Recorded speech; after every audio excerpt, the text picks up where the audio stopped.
You're listening to an Airwave Media Podcast.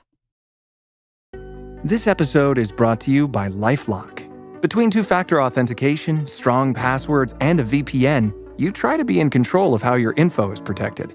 But many other places also have it, and they might not be as careful. That's why LifeLock monitors hundreds of millions of data points a second for threats. If your identity is stolen, they'll fix it, guaranteed, or your money back. Save up to 40% your first year. Visit lifelock.com/podcast for 40% off. Terms apply. What does Sputnik have to do with student loans? How did a set of trembling hands end the Soviet Union? How did inflation kill moon bases? And how did a former president decide to run for a second non-consecutive term? These are among the topics we deal with on the My History Can Beat Up Your Politics podcast. We tell stories of history that relate to today's news events. Give a listen.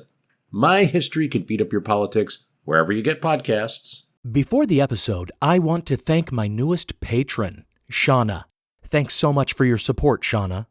On to the show.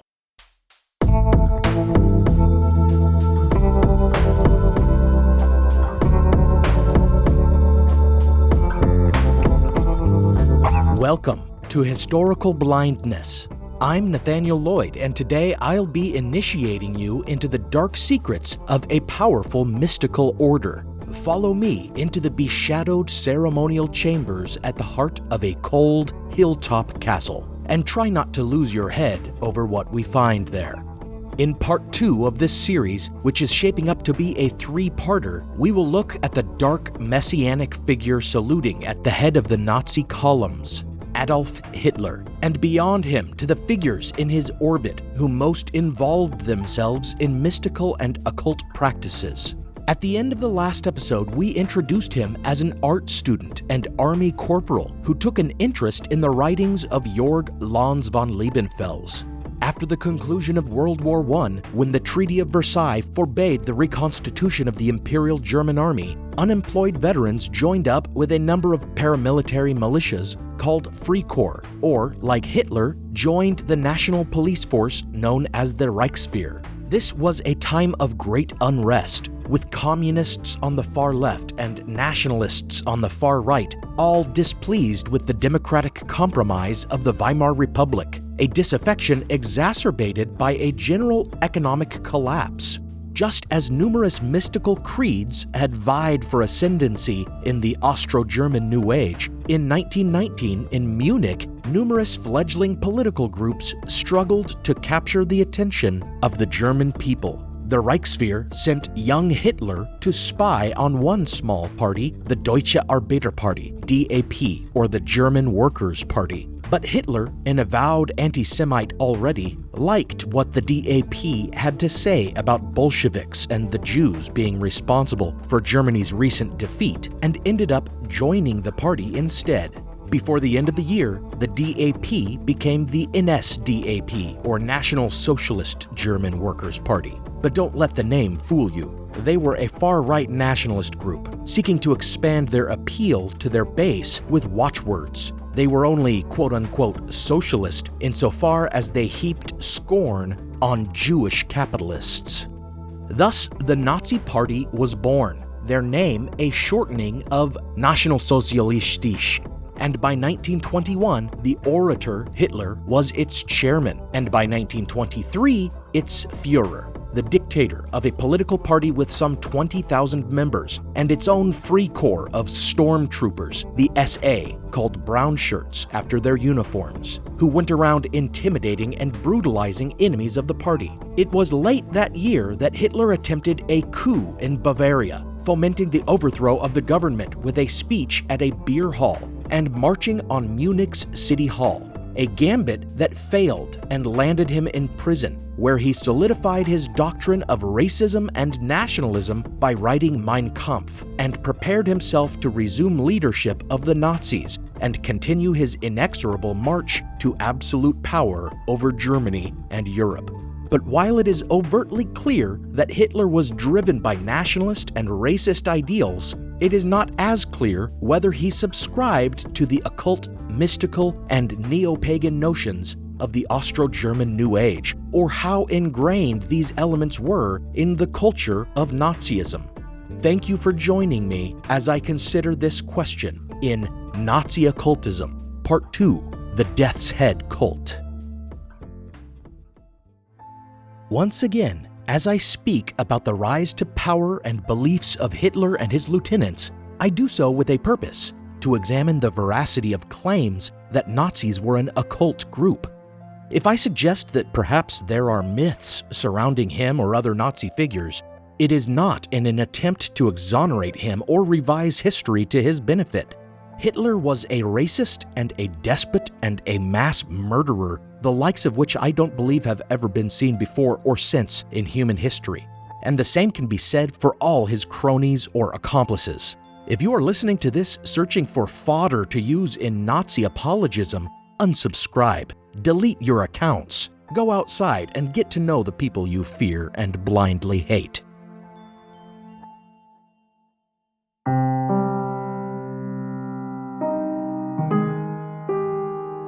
Clearly, Hitler identified with Volkisch and Ariosophist ideas, but that does not mean that he was a mystic pupil of Guido von List or Jörg von Liebenfels. He was a clear nationalist, but the Volkisch movement did not invent German nationalism. There was plenty of that in the Imperial German Army to which Hitler had previously belonged. Certainly, he appreciated Volkisch notions, such as Drang nach Osten, the eastward urge, which suggested Germans held a manifest destiny to settle in lands to the east, a notion addressed in Hitler's doctrine of Lebensraum, or the German need to spread eastward for living space. And of course, ideas of German racial superiority, specifically over Jews, appealed to Hitler's very apparent and rabid anti-Semitism. There is, however, some justified debate over whether he subscribed to the racial theories of Aryan superiority, as some others held them. For although he did seek to absorb all Germanic peoples into his Reich, he appears to have been more skeptical about accepting those of other ethnicities, even when his racial pseudoscientists insisted on their Aryan characteristics, which would suggest Hitler maintained more of an imperial nationalism than some other true believers. Then there's the fact, strange if Lanz von Liebenfels was such an influence on him through his writings in Ostara, that Hitler never drew von Liebenfels into the Reich or awarded him any position. Some have claimed that Hitler may have visited the offices of Lanz's magazine in 1909 to buy some issues of Ostara, and that he may have spoken with von Liebenfels at the time, but there is no evidence of a significant influence on the Führer. Indeed, in Mein Kampf, Hitler even warns against, quote, wandering Volkisch scholars, end quote, and, quote, so-called reformers of the ancient Germanic type, end quote, calling them, quote, the greatest imaginable cowards, end quote, and, quote, comedians, end quote, suggesting, quote, that they are sent by dark forces who do not desire the rebirth of the German people, for their entire activity leads the Volk away from its fight against the common enemy, the Jew, in order that it may expend its energy in internal religious struggles, end quote. These are certainly not the words of an initiate in pagan mysteries or a true believer in the occult or the mystical.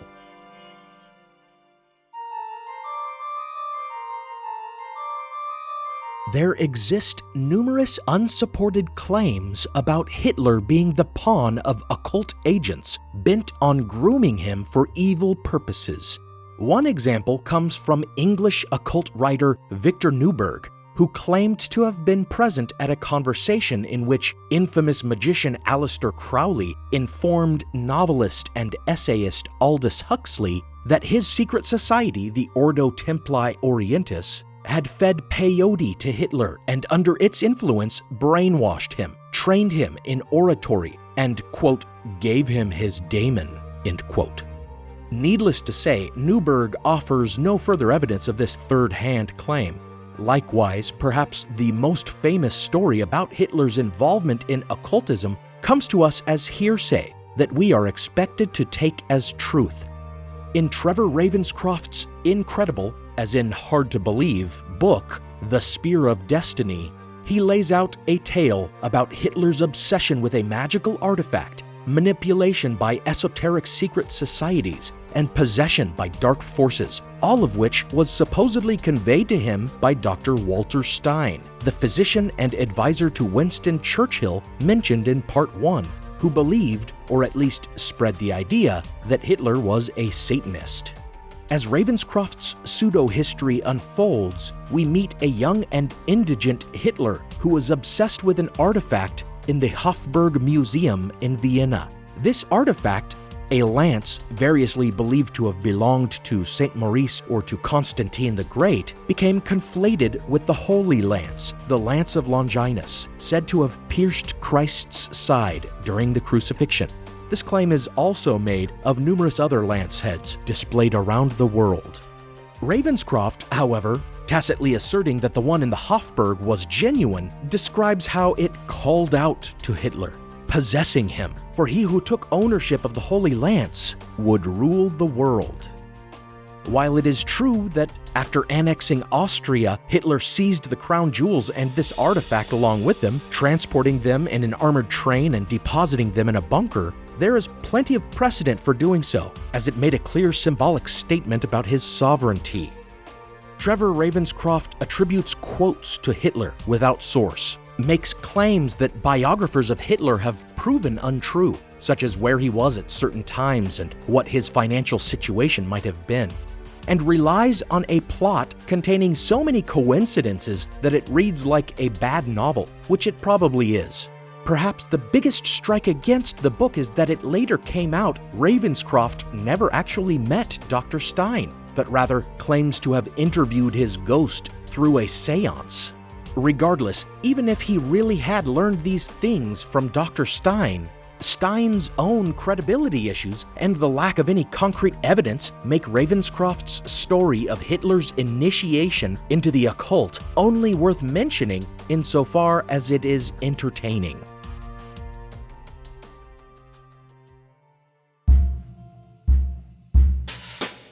However, even if Hitler's devotion to esoteric and occult beliefs cannot be clearly proven, it is evident that he surrounded himself with true believers.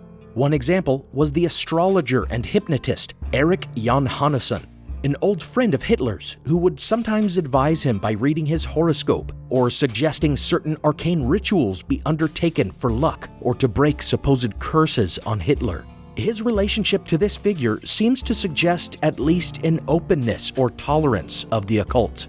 Then there were the members of the Thule Society, such as the playwright Dietrich Eckart, racial theorist and future Reich minister for the occupied Eastern Territories, Dr. Alfred Rosenberg, and pseudo-aristocratic occultist Rudolf von Sabotendorf, all of whom ran the Nazi mouthpiece newspaper, The People's Observer.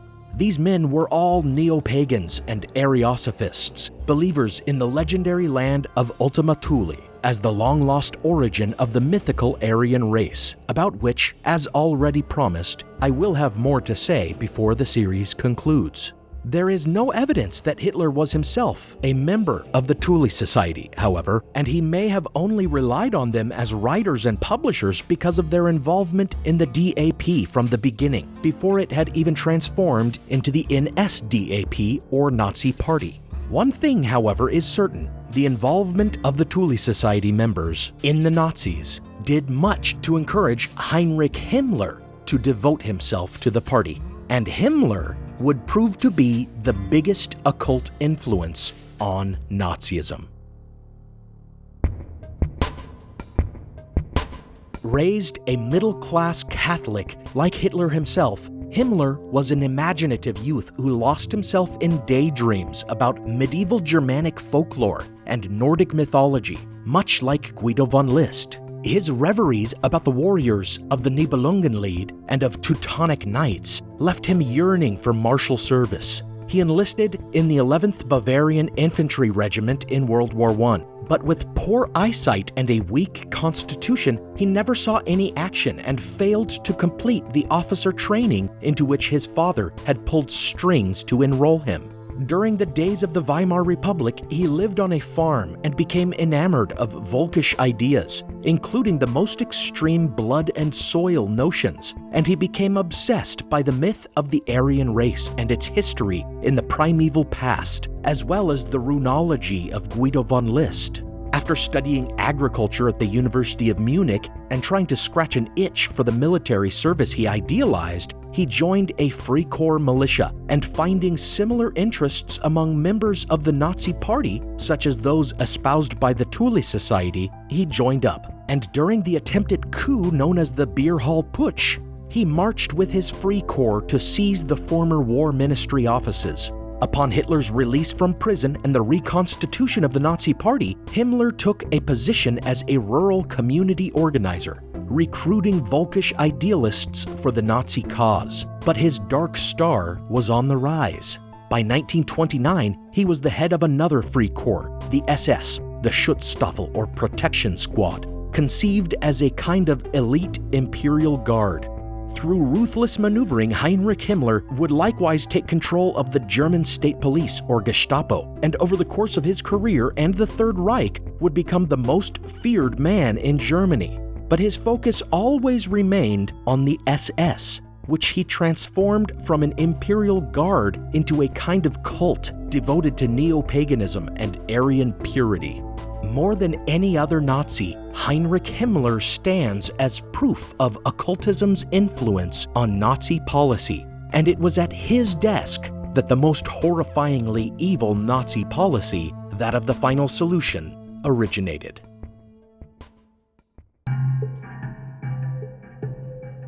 Some scholars, such as Stephen E. Flowers and Michael Moynihan in their essay The Myth of Nazi Occultism, have suggested that the pagan and anti-Christian culture of Nazism has been exaggerated, pointing to the fact that the original NSDAP party platform declared Christianity the official religion of Germany, and further noting that Hitler not only mocks neo-pagans in Mein Kampf, but also relies on numerous biblical references. A quote from Hitler's 1938 speech to the Reich Party Congress stands as a clear example that Hitler, who himself never resigned from the Catholic Church as did many others in his party, may have thought of himself as remaining a Christian. He warned that, quote, "Woe if the movement or the state, through the insinuation of obscure mystical elements, should be given unclear orders. There is already a danger if orders are given for the setting up of so-called cult places, because this alone will give birth to the necessity subsequently to devise so-called cult games and cult rituals. Our cult is exclusively the cultivation of that which is natural and hence willed by God." End quote. But of course, he may have simply been appealing in this speech to those who had retained their traditional Christian loyalties, and it is telling that in it he still calls Nazism a cult, even if only rhetorically. But to suggest that Nazism was not anti-Christian in the extreme would be to ignore the fact that, along with Jews, they would eventually persecute a great many Catholics and Jehovah's Witnesses for their beliefs. And the simple fact that the neo-pagan Heinrich Himmler organized and ran the SS like a pagan cult clinches the argument. For the SS were considered the elite, the perfect example of Nazi ideals. Himmler required that any who would join his modern-day Teutonic knighthood first renounce their faith in Catholic or Protestant Christianity. SS soldiers were forbidden to celebrate Christmas, replacing the observance with solstice celebrations.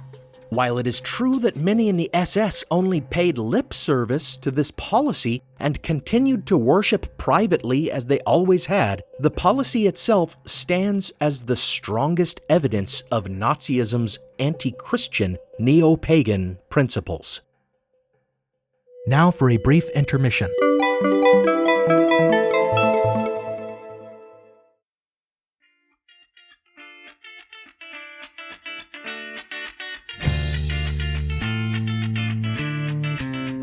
Okay.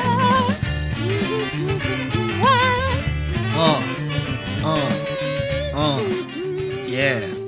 Hello, listener of whatever podcast this is.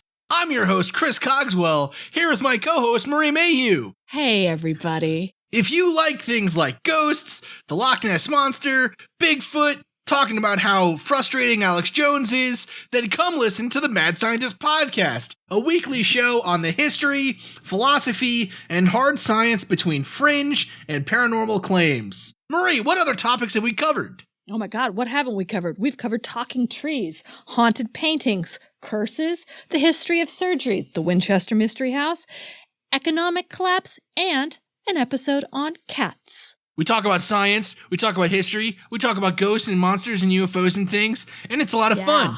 So if you like the hard science and philosophy behind your paranormal claims, and also a little bit of humor and the occasional singing interlude, then come listen to the Mad Scientist Podcast on all of your iTunes and other listening things. I'm your host, Chris Cogswell, here with my co-host, Marie Mayhew. And we sing.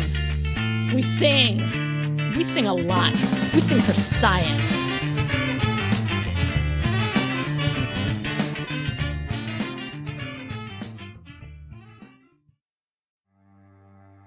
As listeners of Historical Blindness, you're no strangers to the fact that history is a lens through which we can better understand the present. Or as Shakespeare put it, what's past is prologue.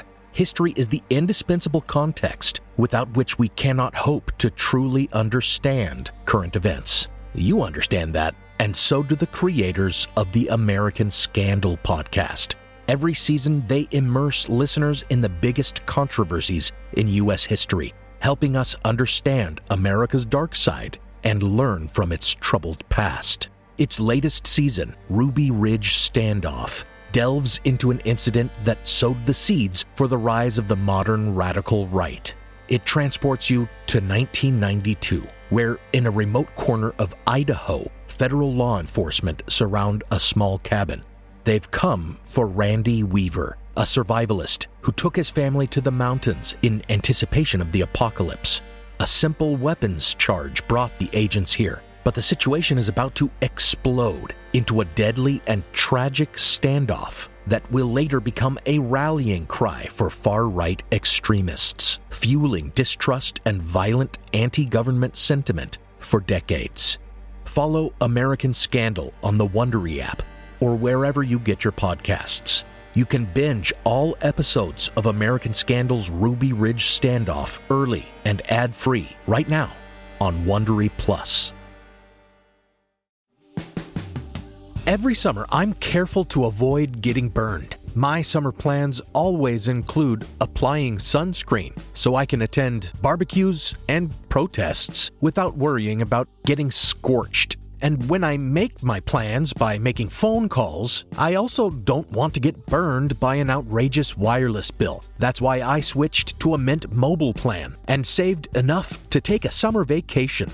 With Mint, I found no difference in speed or coverage, just a big difference in cost. And right now, you can switch to a Mint wireless plan like me to avoid sweating those surprise charges and overages. You'll just be chillin' with Mint's offer of 3 months premium service on the nation's largest 5G network for just $15 a month. With high-speed data and unlimited talk and text, it might just be the coolest thing happening this summer.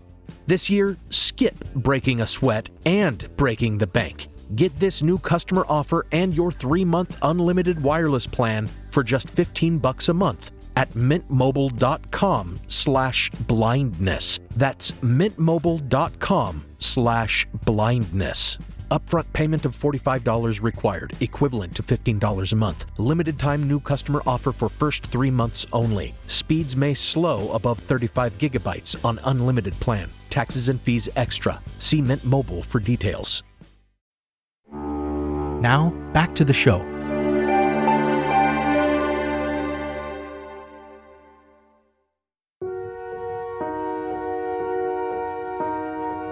The runology of Guido von List, with which Himmler was so fascinated, provides another piece of evidence proving the occult influence on Nazism and the SS in particular.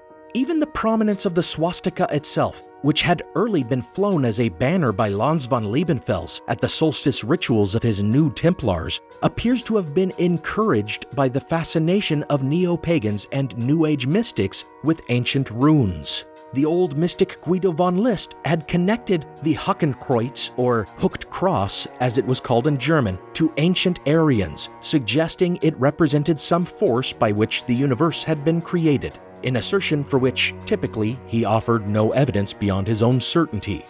Certainly the symbol, called swastik in Sanskrit, has been found to be prevalent in numerous cultures connected through Indo-European languages, from Northern Europe all the way to India. It has been used in some form in Hinduism and Buddhism and Jewish Kabbalism, and in ancient Greece where it was called the Gammadion. But as noted in the previous installment, language groups and even cultural groups are not the same as racial groups, and this was the root error that resulted in the myth of an Aryan race.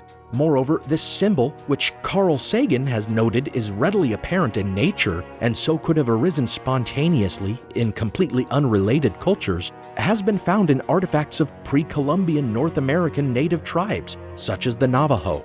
Its widespread use in multiple cultures is likely what encouraged Blavatsky's Theosophical Society to take it up as one of their principal symbols. And its association with Nordic mythology and the Teutonic Knights, a Catholic military order around whom swirled almost as many fantastical theories as those concerning the Knights Templar, led to the Hakenkreuz being adopted as an important symbol of the Thule Society as well, who recommended its use in the Nazi flag. Members of the Thule Society likely saw in it more than the traditional Sanskrit meaning, which denoted good luck or well-being, for they were preoccupied with the symbols of Guido von List's so-called Armanen Futhark runes, a runic alphabet he appears to have invented and claimed were supernaturally conveyed to him. Therefore, to them, the Hakenkreuz or swastika was likely viewed as two sig or sigil runes superimposed on each other. According to List's runic alphabet, sig meant victory, just like the German word Sieg, which would become the traditional Nazi chant, Sieg Heil, or Hail Victory. Likewise, when it came time for Heinrich Himmler, the true believer, to choose the symbols of the SS and their regalia, he settled on two Sig runes, like twin lightning bolts, a runic symbol that he made so common in Nazi Germany that typewriters were manufactured with a special key to type the symbol on official documents. Along with this runic insignia, Himmler chose to retain the symbol previously adopted by the SS before he had taken command, that of the Totenkopf, or Death's Head, a symbol that had been called the Jolly Roger when used by pirates. The images of the skull and crossbones and runic double lightning bolts on the black uniforms of this military order would strike terror into their victims and the world at large. And the very fact that this elite group, openly and stringently devoted to neo-paganism and racial theories based on myth, adopted its own occult iconography, goes a long way toward establishing that this was more of a cult than an army.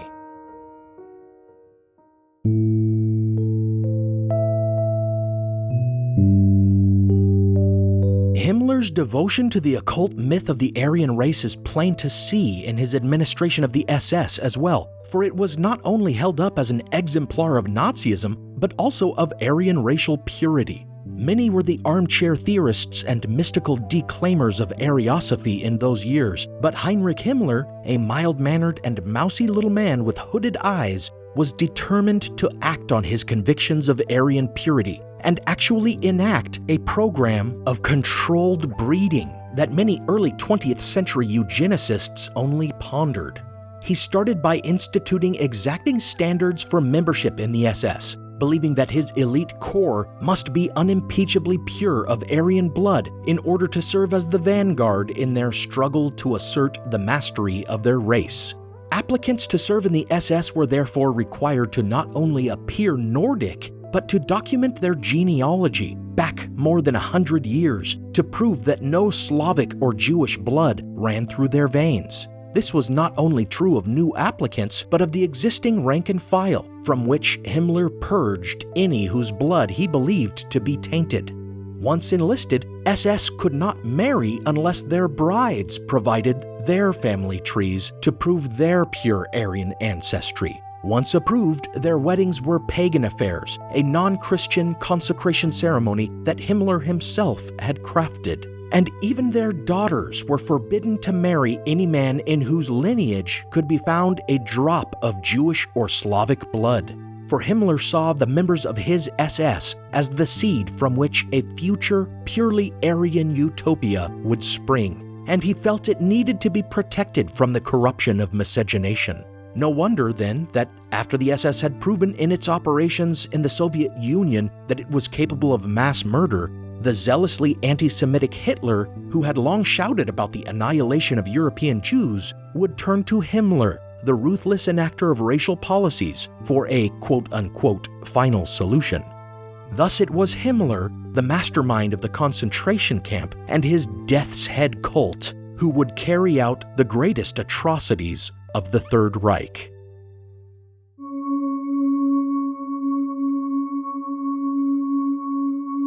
When one hears about how carefully Himmler and the SS scrutinized the women in their officers' lives, one might be tempted to give credence to the tales that Himmler formed a secret unit of women, the SS Hexensonderkommando, who were witches practicing their dark arts to further the ends of the Führer. But this appears, perhaps unsurprisingly, to be a legend. Certainly Heinrich Himmler, the Reichsfuhrer, was interested in witchcraft. He created a team of researchers to gather evidence that the Catholic Church had persecuted Germans in their witch trials, and this group, which indexed its findings in the Hexenkartothek, may actually be the inspiration for the SS Hexen group of legend, but there is no indication that this group was even comprised of women, let alone witches. Documents have turned up indicating that Himmler may have believed one of his ancestors had been persecuted as a witch, and that he was interested in claims that unusual numbers of crows were said to haunt the sites of witch executions. But I decline to hazard a guess as to the authenticity of these, and regardless, they would only prove his academic interest in the occult, which is already well established. In truth, there were female units in the SS, such as the Helferinnenkorps, or Helpers Corps, who served as nurses and administrative assistants. Later, there were the more notorious Aufseherinnen, or overseers, women tasked with overseeing some aspects of concentration camp operations. Technically, none of these were considered real members of the SS, and of course, there are no indications of them practicing magic, but there is the story of Die Hexe von Buchenwald, the Witch of Buchenwald, that might have transformed into a legend of actual witches in SS uniform. Ilse Kohler-Koch, wife of Karl Otto Koch, Commandant of Buchenwald, was in her position as Oberaufseherin, or upper overseer, known to engage in as much casual cruelty and disgusting sadism as any male counterpart. She took a voyeuristic pleasure in staging rapes, and she was disturbingly obsessed with tattoos, such that she had them cut off the corpses of prisoners, tanning the skin and making accessories out of them, like gloves and handbags.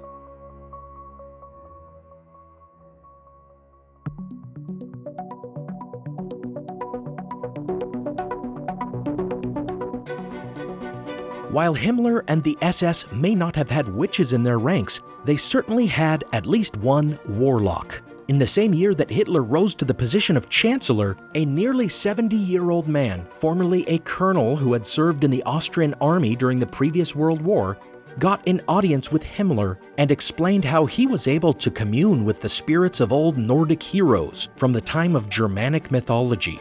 The two men shared many interests in theories about the ancient roots of the Germans, their old runic language, their relation to the gods. Himmler made him head of a department focused on researching prehistory, but within a year, this old mystic guru had risen to the rank of SS Oberführer, a position something like that of a general.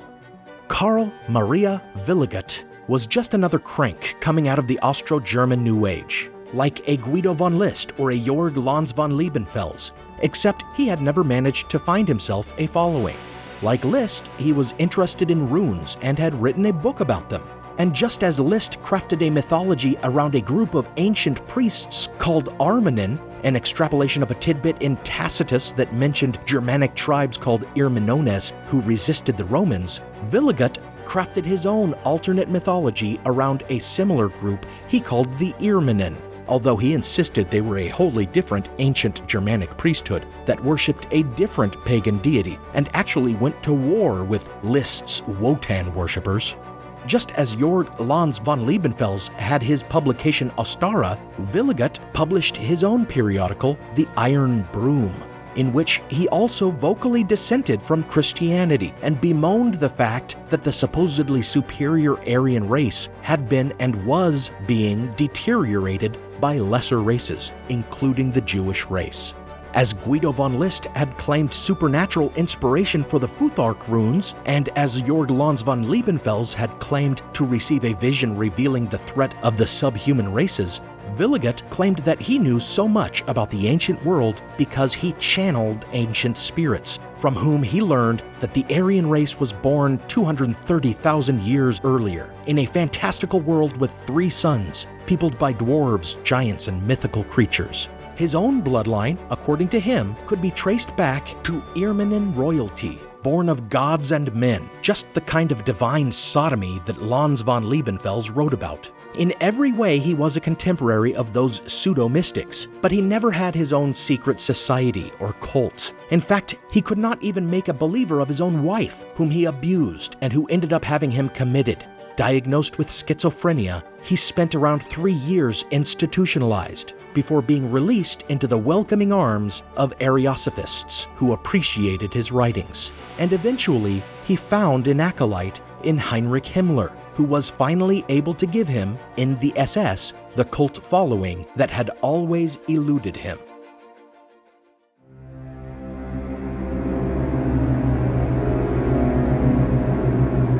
Heinrich Himmler had grown up in Landshut, in the shadow of Castle Trusnitz, which called up images of the ancient kings and hero knights with which he had been infatuated. And Himmler's high priest, Karl Maria Willigut, had never had an ancient temple of his own, as had his contemporaries. Guido von List and his Armenenorden had some ancient Roman ruins at Carnuntum in which they practiced their pagan rituals. And Jorg Lans von Liebenfels' Ordo Novae Templii, or Order of the New Templars, used Castle Werfenstein, an impressive old pile of rocks on a hilltop, for their orgiastic rituals. So, late in 1933, Himmler and Willigut, the 2 leaders of the Nazis' Death's Head cult, went looking for just such a place and found it in the Castle of Wewelsburg. Believed to be near the site of an ancient battle in which Germanic tribes defied Roman rule, it was perfectly suited for their neo-pagan beliefs. And the fact that it was said to be the site of thousands of witch burnings also, perversely, seems to have been a draw for them. The strangely triangular-shaped castle would officially be the Temple of the Death's Head cult, renovated to reflect their occult mythology with countless runic symbols carved into the ornate walls and ceilings. The castle was to be the hub from which he would build outward a massive complex called the Center of the New World, whose numerous towers, walls, and boulevards would, from above, form the shape of a spear pointing north toward the mythical homeland of the Aryan race. This spear, one may be tempted to think, was meant to represent the Holy Lance. But that very Christian symbol had no place in the mythology of the Death's Head cult, which more likely would think of it as Gungnir, Wotan's spear, or as a simple metaphor for this New World Order, if you will, that they intended to spearhead.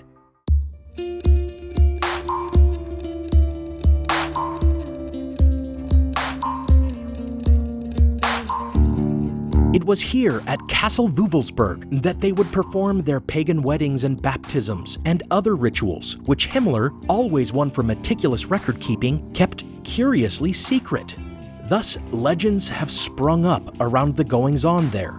In Dusty Sklar's 1977 book, The Nazis and the Occult, she reported an unsupported claim that Himmler, Willigut, and the SS engaged in human sacrifice rituals at Castle Wewelsburg. As the story goes, they would take a good specimen of an Aryan man, behead him, and use this severed head to channel otherworldly spirits they called the, quote, secret masters of the Caucasus, end quote.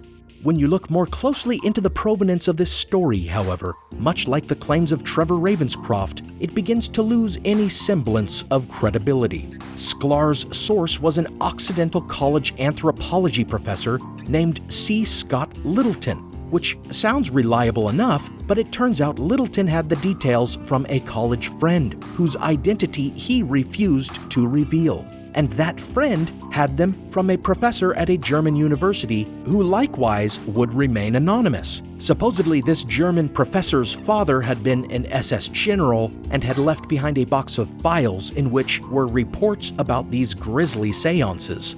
But the actual files have never turned up. Instead, we just have what amounts to an urban legend, in which Sklar was told that Littleton heard that so-and-so spoke to a guy whose father had proof of these occult rituals. Nevertheless, what we do know of the castle at Wewelsburg shows us the fascination that Himmler and Willigut maintained in the occult and in their mythologized ancient past, an interest they encouraged all the members of their Death's Head cult to take. Throughout the castle, they built a series of oak-paneled reading rooms, each named after a specific subject, among which were a room on runes, a room on all things Aryan, rooms on old Germanic kings, a room on the Order of Teutonic Knights, and rooms on King Arthur and the Holy Grail. And as we shall see in the final installment of this series, under the auspices of Heinrich Himmler's authority, the Nazis would engage in much strange research and occult archaeology, straight out of an Indiana Jones film.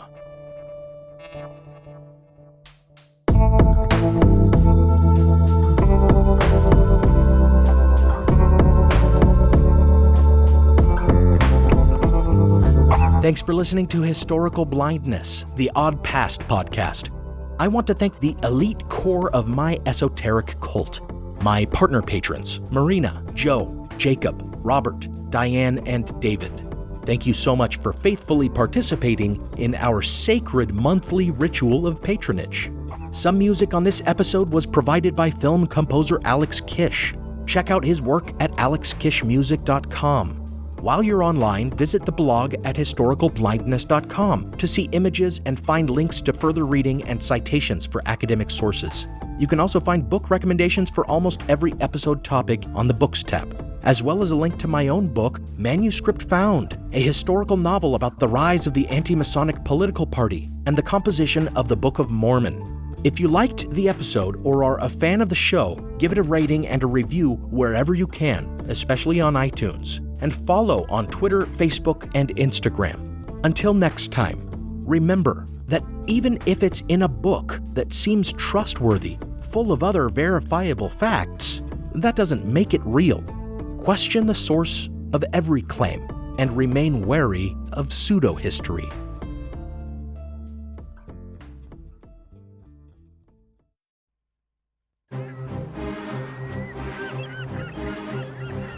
Hello, this is Matt from the Explorers Podcast. I want to invite you to join me on the voyages and journeys of the most famous explorers in the history of the world. These are the thrilling and captivating stories of Magellan, Shackleton, Lewis and Clark, and so many other famous and not so famous adventurers from throughout history. Go to explorerspodcast.com or just look us up on your podcast app.